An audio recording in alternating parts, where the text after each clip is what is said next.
Hola, hola, ¿cómo están? Les doy la bienvenida a este episodio de YouTube o a este podcast, si lo están escuchando en ese formato. En este episodio, en este espacio, elegí comenzar a compartirles para acompañarlos desde mi lugar un libro que para mí fue sumamente revelador, que fue un paso que me invitó a dar un paso importante en mi vida, en un momento en el que estaba buscando, tenía muchas preguntas acerca de mí y tenía muy pocas respuestas, en el que me sentía bastante atormentada mental y emocionalmente, y en el que sabía bien que había cosas que ya no quería para mi vida, pero no sabía muy bien cómo iniciar el proceso de transformación o de cambio. Yo quería cambiar, había cosas que no me gustaban y quería cambiarlas y no sabía qué hacer. Con el tiempo fui descubriendo que ese cambio que yo deseaba no era algo que iba a suceder de un día para el otro, sino más bien un proceso en el que iba a ser invitada a la transformación. Y en ese proceso, en esa búsqueda de respuestas, apareció el coaching ontológico en mi vida, apareció este espacio de desarrollo personal y de autoayuda que vino con el coaching y un periodo de autoobservación, ¿no? De reconocimiento de quién era, de quién había sido hasta ese momento en mi vida y de observación de ese ser, de esa Ivana que había sido hasta ese momento. Y uno de los primeros libros que me invitaron a leer en esta formación de coaching fue El Caballero de la Armadura Oxidada. Es de nuevo un libro que para mí fue un paso muy importante porque creo que trajo de las primeras respuestas que yo pude procesar y comprender desde el lugar en el que me sentía en ese momento.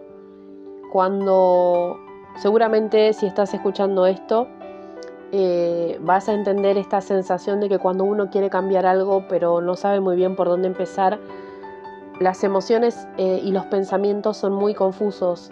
Entonces, haberme encontrado, y uno busca, y en medio de tanto ruido es difícil encontrar una respuesta, un lugar seguro, un piso donde pisar de forma firme, ¿no? De sentir, bueno, estoy parada acá. Todo parece ser muy abstracto y muy difícil de traer a tierra. Entonces en ese espacio es difícil encontrar respuestas y uno se siente cada vez más confundido.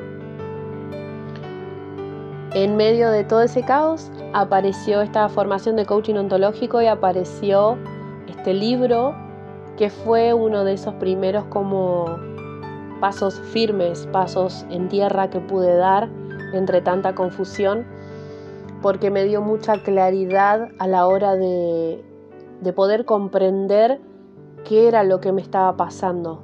Este libro le puso palabras concretas a un proceso que yo sentía que estaba viviendo, pero que no sabía cómo continuar atravesando.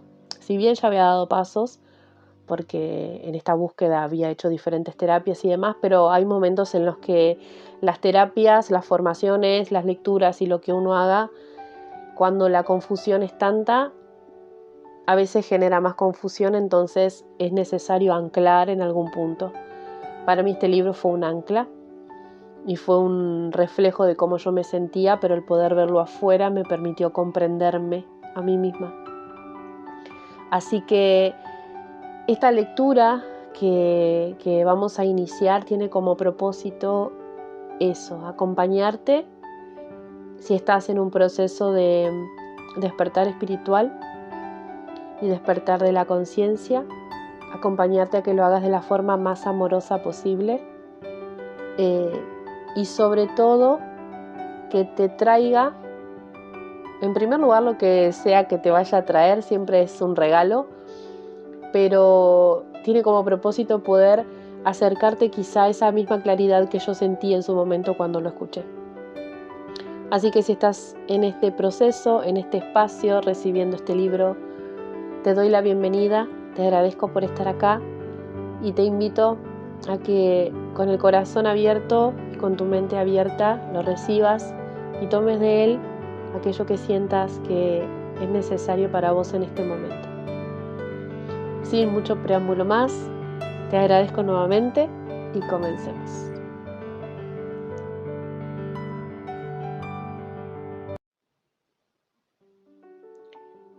El caballero de la armadura oxidada, de Robert Fisher. El dilema del caballero. Hace ya mucho tiempo, en una tierra muy lejana, vivió un caballero que pensaba que era bueno, generoso y amoroso. Hacía todo lo que suelen hacer los caballeros buenos, generosos y amorosos. Luchaba contra sus enemigos, que eran malos, mezquinos y odiosos. Mataba dragones y rescataba damiselas en apuros. Cuando en el asunto de la caballería había crisis, tenía la mala costumbre de rescatar damiselas, incluso cuando ellas no deseaban ser rescatadas. Y, debido a esto, aunque muchas damas le estaban agradecidas, otras tantas se mostraban furiosas con el caballero. Él lo aceptaba con filosofía. Después de todo, no se puede contentar a todo el mundo. Nuestro caballero era famoso por su armadura. Reflejaba unos rayos de luz tan brillantes que la gente del pueblo juraba no haber visto el sol salir en el norte o ponerse en el este cuando el caballero partía a la batalla. Y partía a la batalla con bastante frecuencia. Ante la mera mención de una cruzada, el caballero se ponía la armadura entusiasmado, montaba su caballo y cabalgaba en cualquier dirección. Su entusiasmo era tal que a veces partía en varias direcciones a la vez, lo cual no es nada fácil. Durante años el caballero se esforzó en ser el número 1 del reino. Siempre habría otra batalla que ganar, otro dragón que matar y otra damisela que rescatar. El caballero tenía una mujer fiel y bastante tolerante, Julieta, que escribía hermosos poemas, decía cosas inteligentes y tenía debilidad por el vino. También tenía un hijo de cabellos dorados, Cristóbal, al que esperaba ver algún día convertido en un valiente caballero. Julieta y Cristóbal veían poco al caballero porque, cuando no estaba luchando en una batalla, matando dragones o rescatando damiselas, estaba ocupado probándose su armadura y admirando su brillo. Con el tiempo, el caballero se enamoró hasta tal punto de su armadura que se la empezó a poner para cenar y a menudo para dormir. Después de un tiempo ya no se tomaba la molestia de quitársela para nada. Poco a poco su familia fue olvidando qué aspecto tenía sin ella. Ocasionalmente Cristóbal le preguntaba a su madre qué aspecto tenía su padre. Cuando esto sucedía, Julieta llevaba al chico hasta la chimenea y señalaba el retrato del caballero. «He aquí tu padre», decía con un suspiro. Una tarde, mientras contemplaba el retrato, Cristóbal le dijo a su madre: «Ojalá pudiera ver a padre en persona».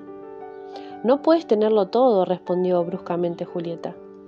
Estaba cada vez más harta de tener tan solo una pintura como recuerdo del rostro de su marido, y estaba cansada de dormir mal por culpa del ruido metálico de la armadura. Cuando paraba en casa y no estaba absolutamente pendiente de su armadura, el caballero solía recitar monólogos sobre sus hazañas. Julieta y Cristóbal casi nunca podían decir una palabra. Cuando lo hacían, el caballero las acallaba, ya sea cerrando su visera o quedándose repentinamente dormido. Un día, Julieta se enfrentó a su marido. «Creo que amas más a tu armadura de lo que me amas a mí». «Eso no es verdad», respondió el caballero. «¿Acaso no te amé lo suficiente como para rescatarte de aquel dragón e instalarte en este elegante castillo con paredes empedradas? Lo que tú amabas dijo Julieta, espiando a través de la visera para poder ver sus ojos. Era la idea de rescatarme. No me amabas realmente entonces y tampoco me amas realmente ahora. Sí que te amo, insistió el caballero, abrazándola torpemente con su fría y rígida armadura, casi rompiéndole las costillas. Entonces quítate esa armadura para ver quién eres en realidad, le exigió. No puedo quitármela. Tengo que estar preparado para montar en mi caballo y partir en cualquier dirección, explicó el caballero. Si no te quitas la armadura, cogeré a Cristóbal, subiré a mi caballo y me marcharé de tu vida. Bueno, esto sí que fue un golpe para el caballero. No quería que Julieta se fuera. Amaba a su esposa y a su hijo y a su elegante castillo, pero también amaba su armadura, porque le mostraba a todos quién era él, un caballero bueno, generoso y amoroso. ¿Por qué no se daba cuenta Julieta de ninguna de estas cualidades? El caballero estaba inquieto. Finalmente tomó una decisión. Continuar llevando la armadura no valía la pena si por ello había de perder a Julieta y a Cristóbal. De mala gana, el caballero intentó quitarse el yelmo, pero no se movió. Tiró con más fuerza. Estaba muy enganchado. Desesperado intentó levantar la visera, pero por desgracia también estaba atascado. Aunque tiró de la visera una y otra vez, no consiguió nada. El caballero caminó de arriba abajo con gran agitación. ¿Cómo podía haber sucedido esto? Quizá no era tan sorprendente encontrar el yelmo atascado, ya que no se lo había quitado en años, pero la visera era otro asunto. Lo había abierto con regularidad para comer y beber, pero bueno, si la había abierto esa misma mañana para desayunar huevos revueltos y cerdo en su salsa. Repentinamente el caballero tuvo una idea. Sin decir a dónde iba, salió corriendo hacia la tienda del herrero, en el patio del castillo. Cuando llegó, el herrero estaba dándole forma a una herradura con sus manos. «Herrero», dijo el caballero, «tengo un problema». «Sois un problema, señor», dijo socarronamente el herrero con su tacto habitual. El caballero, que normalmente gustaba de bromear, arrugó el entrecejo. «No estoy de humor para tus bromas en estos momentos. Estoy atrapado en esta armadura», vociferó, al tiempo que golpeaba el suelo con el pie revestido de acero, dejándolo caer accidentalmente sobre el dedo gordo del pie del herrero. El herrero dejó escapar un aullido y, olvidando por un momento que el caballero era su señor, le propinó un brutal golpe en el yelmo. El caballero sintió tan solo una ligera molestia. El yelmo ni se movió. «Inténtalo otra vez», ordenó el caballero sin darse cuenta de que el herrero le había golpeado porque estaba enfadado. «Con gusto», dijo el herrero, balanceando un martillo en venganza y dejándolo caer con fuerza sobre el yelmo del caballero. El yelmo ni siquiera se abolló. El caballero se sintió muy turbado. El herrero era, con mucho, el hombre más fuerte del reino. Si él no podía sacar al caballero de su armadura, ¿quién podría? Como era un buen hombre, excepto cuando le aplastaban el dedo gordo del pie, el herrero percibió el pánico del caballero y sintió lástima. «Estáis en una situación difícil, caballero, pero no os deis por vencido. Regresad mañana, cuando yo haya descansado. Me habéis cogido al final de un día muy duro». Aquella noche la cena fue difícil. Julieta se enfadaba cada vez más a medida que iba introduciendo por los orificios de la visera del caballero la comida que había tenido que triturar previamente. A mitad de la cena, el caballero le contó a Julieta que el herrero había intentado abrir la armadura, pero que había fracasado. «No te creo, bestia ruidosa», gritó al tiempo que estrellaba el plato de puré de estofado de paloma contra su yelmo. El caballero no sintió nada. Solo cuando la salsa comenzó a chorrear por los orificios de la visera, se dio cuenta de que le habían dado en la cabeza. Tampoco había sentido el martillo del herrero aquella tarde. De hecho, ahora que lo pensaba, su armadura no le dejaba sentir apenas nada. y la había llevado durante tanto tiempo que había olvidado cómo se sentían las cosas sin ella. El caballero se entristeció mucho porque Julieta no creía que estaba intentando quitarse la armadura. El herrero y él lo habían intentado y lo siguieron intentando durante días, sin éxito. Cada día el caballero se deprimía más y Julieta estaba cada vez más fría. Finalmente el caballero admitió que los esfuerzos del herrero eran vanos. «Vaya con el hombre más fuerte del reino. Ni siquiera puedes abrir este montón de lata», gritó con frustración. Cuando el caballero regresó a casa, Julieta le chilló: «Tu hijo no tiene más que un retrato de su padre y estoy harta de hablar con una visera cerrada. No pienso volver a pasar comida por los agujeros de esa horrible cosa nunca más. Este es el último puré de cordero que te preparo. No es mi culpa si estoy atrapado en esta armadura. Tenía que llevarla para estar siempre listo para la batalla. ¿De qué otra manera si no hubiera podido comprar bonitos castillos y caballos para ti y para Cristóbal?» «No lo hacías por nosotros», argumentó Julieta, «lo hacías por ti». Al caballero le dolió en el alma que su mujer pareciera no amarlo más. También temía que si no se quitaba la armadura pronto, Julieta y Cristóbal realmente se marcharían.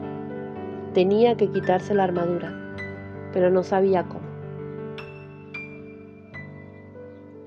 El caballero descartó una idea tras otra, por considerarlas poco viables. Algunos planes eran realmente peligrosos. Sabía que cualquier caballero que se plantease fundir su armadura con la antorcha de un castillo, o congelarla saltando a un foso helado, o hacerla explotar con un cañón, estaba seriamente necesitado de ayuda. Incapaz de encontrar ayuda en su propio reino, el caballero decidió buscar en otras tierras. «En algún lugar debe de haber alguien que me pueda ayudar a quitarme esta armadura», pensó. Desde luego, echaría de menos a Julieta, Cristóbal y el elegante castillo. También temía que en su ausencia Julieta encontrara el amor en brazos de otro caballero, uno que estuviera deseoso de quitarse la armadura y de ser un padre para Cristóbal. Sin embargo, el caballero tenía que irse, así que una mañana muy temprano montó en su caballo y se alejó cabalgando. No osó mirar atrás por miedo a cambiar de idea. Al salir de la provincia, el caballero se detuvo para despedirse del rey, que había sido muy bueno con él. El rey vivía en un grandioso castillo en la cima de una colina del barrio elegante. Al cruzar el puente levadizo y entrar en el patio, el caballero vio al bufón sentado con las piernas cruzadas, tocando la flauta. El bufón se llamaba Bolsalegre, porque llevaba sobre su hombro una bolsa con los colores del arco iris, llena de artilugios para hacer reír o sonreír a la gente.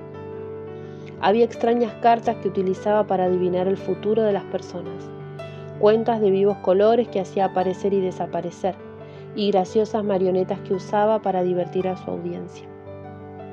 «Hola, Bolsalegre», dijo el caballero, «he venido a decirle adiós al rey».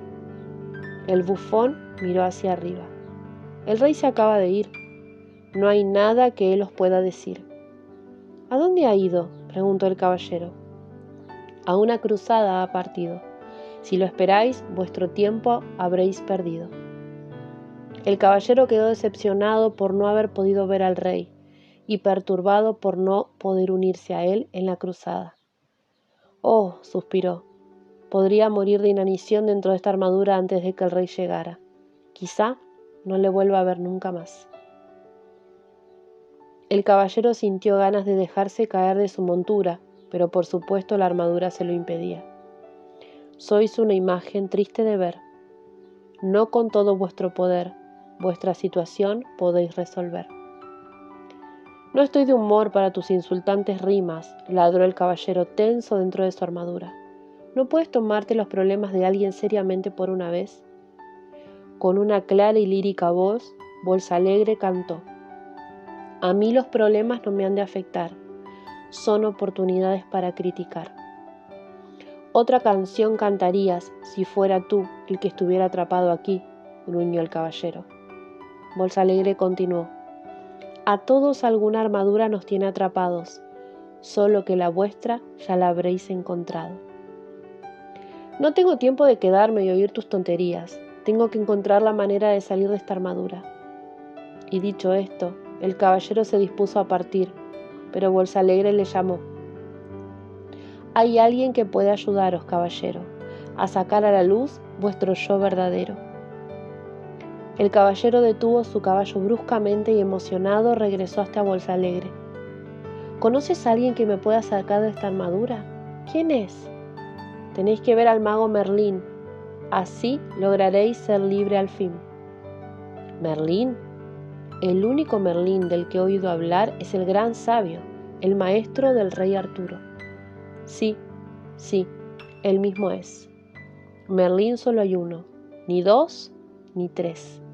Pero no puede ser, exclamó el caballero. Merlín y el rey Arturo vivieron hace muchos años. Bolsalegre replicó. Es verdad, pero aún vive ahora. En los bosques el sabio mora. Pero esos bosques son tan grandes, dijo el caballero. ¿Cómo lo encontraré ahí? Bolsalegre sonrió. Aunque muy difícil ahora os parece, cuando el alumno está preparado, el maestro aparece. Ojalá Merlín apareciera pronto. Voy a buscarlo a él, dijo el caballero. Estiró el brazo y le dio la mano a Bolsalegre en señal de gratitud, y por poco le tritura los dedos del bufón con el guantelete. Bolsalegre dio un grito. El caballero soltó rápidamente la mano del bufón. Lo siento. Bolsalegre se frotó los magullados dedos. Cuando la armadura desaparezca y estéis bien, sentiréis el dolor de los otros también. Me voy, dijo el caballero. Hizo girar su caballo y, abrigando nuevas esperanzas en su corazón, se alejó galopando.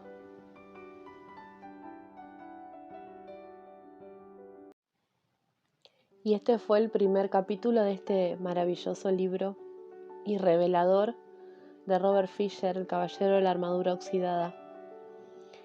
En este primer capítulo podemos conocer a este caballero y empezar a escuchar, a observar, a visualizar su vida, su forma de pensar, su personaje, ese personaje que él había creado para ser parte de una familia, para ser parte de una sociedad, ese personaje que él creó para ser amado, reconocido, aceptado, a tal punto que termina perdiéndose en esa armadura sin poder desprenderse de ella, termina perdiéndose de su verdadera identidad, de su esencia, y se confunde con esta armadura, con este caballero, con este deber ser, a tal punto en el que empieza a desconectarse no solo de él mismo, sino de su familia, de su esposa, de su hijo. Su esposa ya no reconoce quién es él, su hijo prácticamente no lo conoce. Y elige embarcarse en un viaje para desarmar esta armadura que se puso, para desarmar a ese personaje con el que se identificó, pero que no es él. ¿Cuántas veces, cuántos de nosotros creamos armaduras, creamos formas de relacionarnos con los demás, formas de comportarnos, formas de actuar, formas de vivir para ser aceptados, para ser amados, porque es lo que aprendimos que era lo correcto, porque es lo que se supone que se espera de nosotros? ¿Cuántos pensamientos, cuántas creencias, cuántas emociones son nuestra armadura y no nos permiten mostrarle al mundo quiénes somos realmente. Pero no solo mostrárselo al mundo, sino mostrarnos a nosotros mismos quiénes somos realmente. Nos confundimos con la armadura, nos confundimos con el deber ser, creemos que somos eso que nos dijeron que teníamos que ser, que aprendimos que teníamos que ser. Y esa armadura, ese personaje que armamos, lo tenemos tan interiorizado, lo tenemos tan acoplado, tan pegado a nosotros, que nos olvidamos que no es lo que somos. Entonces empezamos a vivir desde una máscara que nos incomoda, pero que es la que tenemos que sostener, que incomoda muchas veces a los que amamos, pero es la que tenemos que sostener, que muchas veces trae desafíos, dolores, sufrimiento a nuestra vida y a nuestras relaciones, pero es la armadura, es la máscara, es el personaje que tenemos que sostener. Hasta que llega un momento en el que, al igual que el caballero, esa armadura nos empieza a quitar lo que amamos, a alejar. Empezamos a darnos cuenta de que nos puede alejar de lo que realmente queremos. A veces llegamos a ese lugar por hartazgo, a veces llegamos a ese lugar por elección, pero comenzamos a estar un poquito más dispuestos a desprendernos de esa armadura, a desprendernos de ese personaje, a descubrir quiénes somos y a qué vinimos. Y la armadura está, pero para comenzar a desprendernos de ella, primero tenemos que reconocer que tenemos puesta una armadura y reconocer de qué está hecha y reconocer que está afectando nuestras relaciones, nuestra vida, nuestra relación más importante, que es la que tenemos con nosotros mismos. Tenemos que reconocer que tenemos puesta una armadura, que llevamos puesto un deber ser en forma de muchos roles, con muchas formas distintas de aparecer en nuestra vida, pero que tenemos puesto ese personaje, esa careta, esa armadura, ese rol. El primer paso es reconocerlo, como hizo este caballero. Y no lo vamos a sacar con un herrero que venga y nos desprenda de toda esa armadura de repente. Va a requerir de nosotros un proceso de primero reconocimiento de cuál es nuestra armadura, de observación de esa armadura y de permitir y estar dispuesto a que todo eso comience a removerse, a desprenderse de forma amorosa, para poder conectar en primer lugar con el aprendizaje que esa armadura, que ese personaje que creamos nos traiga, y en segundo lugar para conectar con quienes realmente somos, con nuestro poder, y a partir de ahí empezar a construir una realidad alineada a quienes somos. Pero el primer paso, al igual que el caballero, es reconocer que tenemos puesta una armadura y reconocer de qué está hecha, observar de qué está hecha, para a partir de ahí iniciar nuestro viaje de autodescubrimiento, de autoconocimiento y de construcción de una vida alineada a quienes verdaderamente somos. Gracias por estar del otro lado. Gracias por recibir este primer capítulo de este precioso libro. Y te espero en el próximo capítulo para continuar transitando este proceso de despertar, este proceso de sanación, este proceso de encuentro con vos mismo o con vos misma, de una forma amable y amorosa. A través de esta lectura, en esta oportunidad, y más adelante, con otros recursos y herramientas que siempre tienen como propósito acompañarte amorosamente en tu proceso. Nos vemos en el próximo capítulo. Te dejo un beso gigante. Gracias por estar del otro lado.